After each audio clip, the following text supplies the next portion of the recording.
बिस्मिल्लाहिर्रहमानिर्रहीम। आज हम आपको रेक्टेंगुलर एरिया के अंदर से जो कंस्ट्रक्शन हमने की है और किसी ठेकेदार को, कॉन्ट्रैक्टर को हमने बिल पे करना है, तो वो अपना एरिया कैसे कैलकुलेट करेगा या आप उसको वेरीफाई कैसे करेंगे क्या उसने एरिया ठीक निकाला है या नहीं।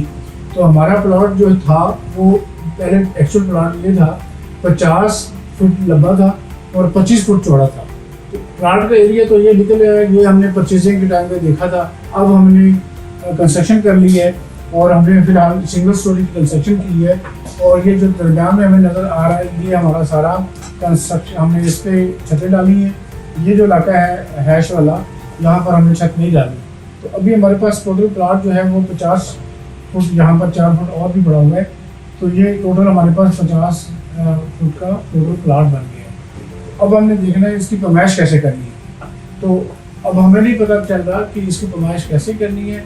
तो इसका आसान तरीका यही है कि क्योंकि अभी तक हमने जो काम किया है या सीखा है वो हमने रेक्टेंगल का एरिया पढ़ना सीखा है। तो रेक्टेंगल का एरिया जो होता है वो हमें लंबाई और चौड़ाई होती है। रेक्टेंगल कोई भी होगी उसकी लेंथ और ब्रेड्थ इन दोनों को मल्टीप्लाई करेंगे तो वो एरिया आ जाएगा।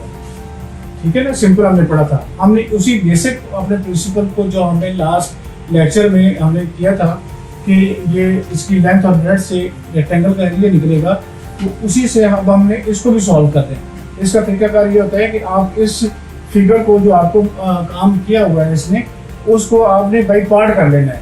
बाई पार्ट कैसे करेंगे कि आप देख रहे हैं कि ये 10 फुट है और यूँ 25 फुट है। तो आप यहाँ पर एक लाइन लगा लें यूँ रेड कलर की या वैसे। तो अब आपके पास देखिए ये एक रेक्टेंगल आ गई। ये रेक्टेंगल का साइज क्या आ गया 10 बाई 25। आप इसका नंबर लिख लें कि ये पहली रेक्टेंगल है और हमने इसका साइज जितनी वो है उतनी उसकी लेफ्ट निकाल लेंगे बाहर। ये 10 फुट इस तरह है और 25 फुट ये है और ये पहला नंबर है। तो पहला नंबर का एरिया हमने निकाल लिया। तो कैसे निकालेंगे एरिया का? पहले का एरिया यहाँ पर लिखने के लिए, याद रखने के लिए ये 1 लिख लेते हैं साथ ताकि हमें हमेशा याद रहे। वही length into breadth. Length into breadth के बाद है कि 10 फुट ये लंबाई है और 25 फुट उसकी चौड़ाई है। तो 10 × 25 तो ये हमारे पास आ गया 250 स्क्वायर फीट। ठीक होगी बात। अब इसके बाद हमारे पास दूसरी लाइन यहाँ से हम ड्रा कर सकते हैं, ये वाले। तो अब ये हमारे पास है 8 फुट और हमने 3 फुट ये अंदर आए हुए हैं, 3 फुट ये आए हैं। तो 25 टोटल था। 3 यहाँ से निकला, 3 ऊपर से निकला, 6 निकल गया, बाकी रह गया 19। 25 में से 6 गए, बाकी रह गए 19। तो अभी हमारे पास जो फिगर आ गई, ये 2 नंबर फिगर आ गई।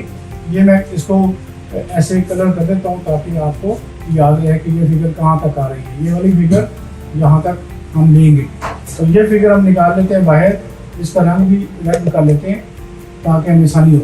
तो ये इतना है 8 फुट और ऊपर ये वाला लंबा जो है वो हमने निकाल लिया है, ये है 19 फुट। तो इसका वही तरीका होगा कि ये एरिया 2 नंबर फिगर का आ गया। तो यहाँ पर आप 2 नंबर लिख लें ताकि आपको याद रहे कि आपने तो फिगर छोड़ तो नहीं दी। तो ये आपका एरिया 2 नंबर का आया और ये भी हुई लेंथ इंटू ब्रेड्थ। लेंथ इसकी इस जगह की जिसकी हमने निकाल ली है वही रेक्टेंगल, एक ही फॉर्मूला पड़ा है, लंबाई और चौड़ाई। लंबाई ये 8 है, जो लीनियर वाली होती है वो लिखनी होती है पहले और दूसरी वाली बाद में लिखनी है। अब इसको आप मल्टीप्लाई करें तो ये कितना आता है 152 स्क्वायर फीट। या आप कैलकुलेटर से भी कर सकते हैं। वैसे सिंपल मल्टीप्लाई जैसे होता है 8 9 और 72, 7 कैरी हो गया, 8 1 8 और 7 15। ठीक है, तो वो आपके पास एरिया आ गया 2 नंबर फिगर। अब हमारे पास तीसरी फिगर आ गई। तो तीसरी फिगर ये वाली हमारे पास है, इसका हम किसी और कलर से ले लेते हैं। ये हमारे पास तीसरी फिगर आ गई 25। ठीक है, तो ये हमारे पास ये हमें अपनी फिगर को नोट करने के लिए ये लगा देते हैं निशान ताकि हमें पता चल जाए कि हम तीसरी फिगर ले रहे हैं। तो तीसरी फिगर को भी बाहर निकाल लें। ये 15 फुट चौड़ी है और यूँ कितनी है, वो पूरी 25 फुट है। तो ये हम देख रहे हैं कि ये फिगर नंबर 3 है। तो हम इधर लिखेंगे कि एरिया नंबर 3। ये तो एरिया नंबर 3 के लिए जो फिगर आएगी बाहर, तो वो हमारे पास आ जाएगी ये वाली 3 नंबर फिगर है और इसका एरिया आ गया 15 और ऊपर को जाएगा 25। इसी को वही वाला फार्मूला हमेशा इस्तेमाल करना है, length into breadth, length into breadth, याद रखना है लेंथ इंटू ब्रेड्थ। जो भी एरिया आ जाए तो लेंथ इंटू ब्रेड्थ, इसकी भी लेंथ इंटू ब्रेड्थ लिखेंगे। लेंथ इसकी 15 है और इसकी विड्थ है 25 है। इन दोनों को मल्टीप्लाई हम जब करेंगे तो आप इसको कैलकुलेटर से कर सकते हैं, सिंपल तरीके से कर सकते हैं, जैसे मर्जी कर लें। मैं चूँकि डायरेक्ट कर लेता हूँ, मुझे पता है, तो मैं इसमें लिख रहा हूँ 375 स्क्वायर फीट आ गया। ठीक है, तो ये एरिया आ गया आपके पास तीसरे फिगर का 375 स्क्वायर फीट। क्लियर हो गई भाई।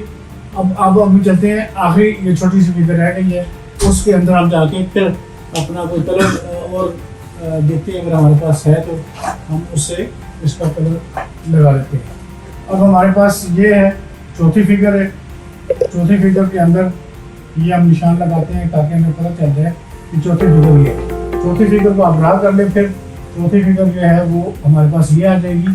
ये इसका लंबाई इसकी 10 है और ये इसका नंबर लगा रहा हूँ, और ये 15 फुट उसका इसका हाइट है। तो वही चौथी फिगर का जब हम लिखेंगे यहाँ पर एरिया, तो वो हमारे पास आ जाएगा एरिया। ये 4 नंबर इसलिए लिखते जा रहे हैं ताकि हमें पता चले कि कौन कौन से फिगर का हम ले रहे हैं एरिया। और हमारे पास एक ही अभी फार्मूला हमने सीखा है, उसी की एप्लीकेशन हम कर रहे हैं कि यार हमने रेक्टेंगल का एरिया कैसे निकालना है। तो एक ही formula length into breadth, length into breadth, तो उसको मल्टीप्लाई करेंगे स्क्वायर फीट में आ जाएगा, क्योंकि हमारा चल ही रहा है फिटिंग में। तो ये वही वाली बात, लेंथ इंटू ब्रेड्थ इसलिए बार बार लिख रहा हूँ ताकि आपको इसमें याद हो जाए। तो ये हमारे पास चौथी फिगर है, तो 10 फुट इसकी चौड़ाई है और 15 फुट इसकी हाइट है। इसको हम मल्टीप्लाई करेंगे तो 150 स्क्वायर फीट आ गया। अब हमारे पास कोई जगह बाकी नहीं रही, हम इसको टोटल कर लेंगे। टोटल जब हम करेंगे तो हम देखते हैं कि कितना एरिया आता है। यहाँ पर लिखते हैं आप टोटल एरिया। टोटल एरिया में आप इसको ऐड करना चाहते हैं तो कर लें। 5 + 2 7 और 5 + 5 10 और 7 17 और +5 22 2 और 4 5 3 8 9 927 स्क्वायर फीट।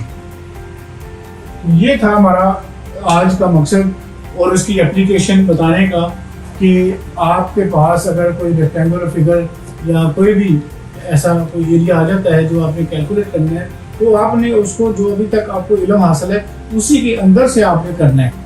क्या इल्म हासिल किया था हमने कि हमने रेक्टेंगल का एरिया सीखा था। तो रेक्टेंगल के एरिया की एप्लीकेशन क्या है कि हम उसको छोटी छोटी रेक्टेंगल्स में तकसीम कर लेते हैं। जितनी जगह पे कंस्ट्रक्शन हुई है उसी के पैसे देने होते हैं, बाकी नहीं देने होते। तो ये हमारे पास एरिया आ गया।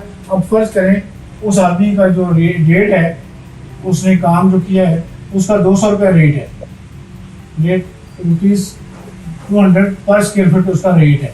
तो उसकी कॉस्ट कितनी बन गई, उसकी मजदूरी वगैरह कितनी बन गई, 927 × 500 या 200 जितनी मल्टीप्लाई किया है। अब हमारे पास 18 और 1854 आ जाएगा। 18 2 से 7 आ जाएंगे और 2 को 54 और 2 18, 1 लाख। तो ये आ गया 1,85,400 रुपीज़, 1,85,400। तो इस तरीके से हम कॉन्ट्रैक्टर्स को बिल बना के देते हैं और वो इसमें काम करता है। तो ये है सिंपल तरीका जिसमें हमने जो सीखा था रेक्टेंगल कि उसका इस्तेमाल क्या है। उसका इस्तेमाल हमारी प्रैक्टिकल लाइफ में, हमारी कंस्ट्रक्शन में है। और वो कंस्ट्रक्शन में क्या है कि जो भी कंस्ट्रक्शन होती है वो या तो रेक्टेंगल में होगी या स्क्वायर में होगी। अगर और जो फिगर आती हैं जैसे सर्कल आ जाते हैं तो वो हम अगले लेक्चर्स में पढ़ेंगे। तो अभी तक जो हमने पढ़ा था उसकी एप्लीकेशन की यकसन